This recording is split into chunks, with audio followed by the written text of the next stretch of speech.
Hoopa-Unbound, a Pokemon that has seen a huge fall from grace from its Uber debut, and a Pokemon that found itself falling all the way to the rarely used tier in Generation 9, is finding itself to be one of the most viable and overpowered Pokemon in the underused tier. Today, we'll discuss why exactly that is. Join us as we learn why Hoopa-Unbound is finding itself to be one of the best underused Pokemon currently in Generation 9. Welcome folks to another competitive Pokemon video. Folks, if you do enjoy this type of content, please be sure to leave a like and subscribe if you have not done so already. We shall be doing a lot more of these, and it really helps the channel out. We're aiming to make the channel grow, slowly but surely. So Hoopa, Pokemon that finds its attacking stats that even eclipses the mighty Groudon and Kyogre, fell all the way to the rarely used tier early in Generation 9, and is now finding itself on the rise in underused. What changed? Not much has changed for Hoopa, but people have become aware of how useful Hoopa's attacking stats and defensive profile is. Hoopa-Unbound is a Pokemon with heavily overtuned stats in its attacking departments and special defense. There are two sets that I've found are taking over the underused ladder, and those sets are Choice Scarf and Heavy Duty Boots on the Hoopa-Unbound. The reason for Hoopa-Unbound's recent success is as follows. First of all, the Dark typing is blessed to not have any immunity. If you click an attacking Dark move, it's a guarantee that damage will be done to the opponent. And with a sky-high attack such as Hoopa's, that usually translates into heavy amounts of damage. In the underused tier, there are not many Pokemon that can switch into the Hyperspace Fury comfortably, especially after a Terastallized Dark. The underused tier also has a lack of bulky fairy types. Comfey and Azumarill are not known for their defensive prowess, and Tinkaton is more so specially defensive focused than physically defense focused, meaning that they are not such viable switch-ins to the Terastallized boosted Hyperspace Flurry. Ninetales is a very fringe and niche option, one of the most unviable Pokemon in the underused tier. This adds a second layer as to why Hoopa is finding some success. With the Choice Scarf set and Terastallized Dark, there are not many viable Pokemon in the underused tier that switch into the Hyperspace Fury. Most of the bulky Pokemon in underused are weak and slower than Hoopa-Unbound, and the squishier Pokemon, which may be faster, find themselves nearly always 2-hit KO'd by the Hyperspace Fury. That is why the Choice Scarf set has been on the rise. It's very easy to switch in such a powerful Pokemon into some sorry bulky wall and then go to town.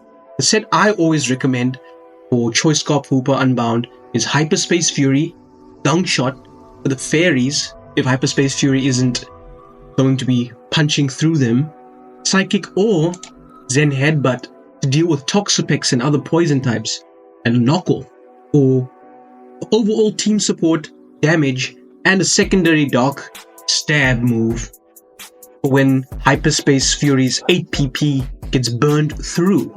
The second most popular set that I feel we should talk about is the Heavy Duty Boots set. On this set, I prefer Terastallized Poison just to give an extra punch of defensive longevity. With this set, Hoopa can come in fearlessly against most of the tier's special attackers and threaten to 1-hit KO most of them. If uninvested, it can live Latios' Specs Draco Meteor. Best believe that no other special attacker is going to come close to defeating it in one foul swoop. Heavy Duty Boots grants you a Pokemon that is a famed stall killer. As discussed, most of the bulky Pokemon in the tier are afraid of Hoopa-Unbound, and with so many switch moves such as U-turn, Flip Turn, Volt Switch, Chilly Reception, it has never been easier to get Hoopa on the floor. Couple that with the boots that make sure it gets on the floor without taking the sting from the Stealth Rocks. What's not to love? You might be asking, on the Heavy Duty Boots set, I prefer substituting the knockoff for the Drain Punch because we have been granted the ability to switch moves around. And I found that you will not burn through Hyperspace Fury's 8 PP very quickly as compared to the Choice Scarf set. Those are the two sets that I find are the most viable and the most easy to use in the underused tier.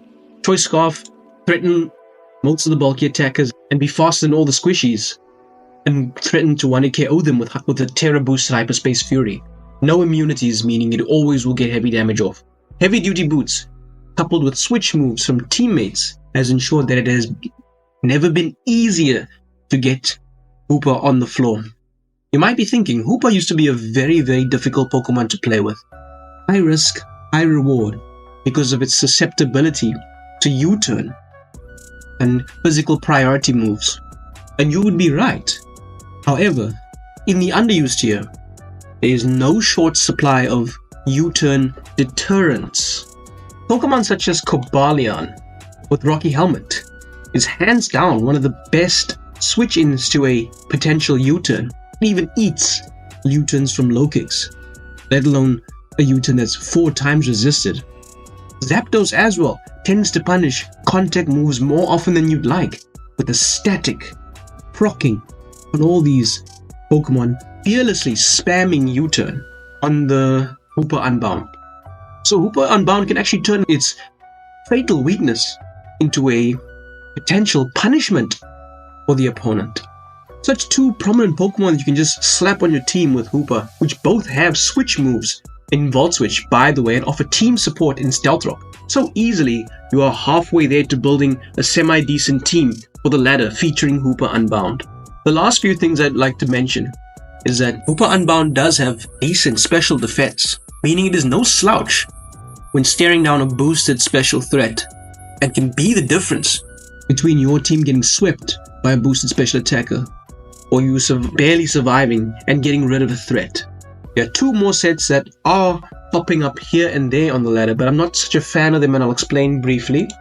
The Assault Vest set. Yes, it will raise Hoopa's special defense to astronomical heights, and if you so desire to tailor the EVs and IVs to be perfect for the underused tier, you may do so. But I find that the susceptibility to hazards and the lack of reliable recovery cuts into Hoopa's effectiveness and longevity. Also, Keldeo can just simply come in and hit you with a secret sword and slice through your Assault Vest defenses.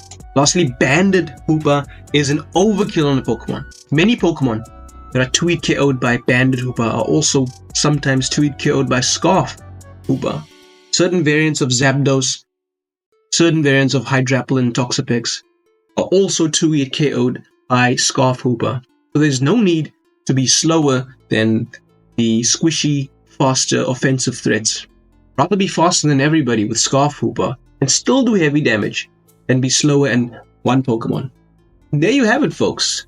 Hoopa-Unbound is on the rise in the underused tier, mainly because of his Choice Scarf set and heavy duty boot set, coupled with good switch moves and a distinct lack of defensive fairy types in the tier. Folks, let me know what you think about Hoopa-Unbound. What set is your favorite to use on it?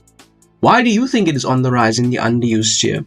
Or do you think it is simply overrated and the hype will die down? I'd really love to hear your thoughts in the comments down below. If you did enjoy, please be sure to leave a like as discussed. We shall be doing a lot more of these. Subscribe as well if you have not done so already. It really goes a long way. And if you really enjoyed the content, I think you might be interested in finding out why Excadrill is the #1 Pokemon in underused tier. But for now, we'll be U-turning out. Thanks for watching.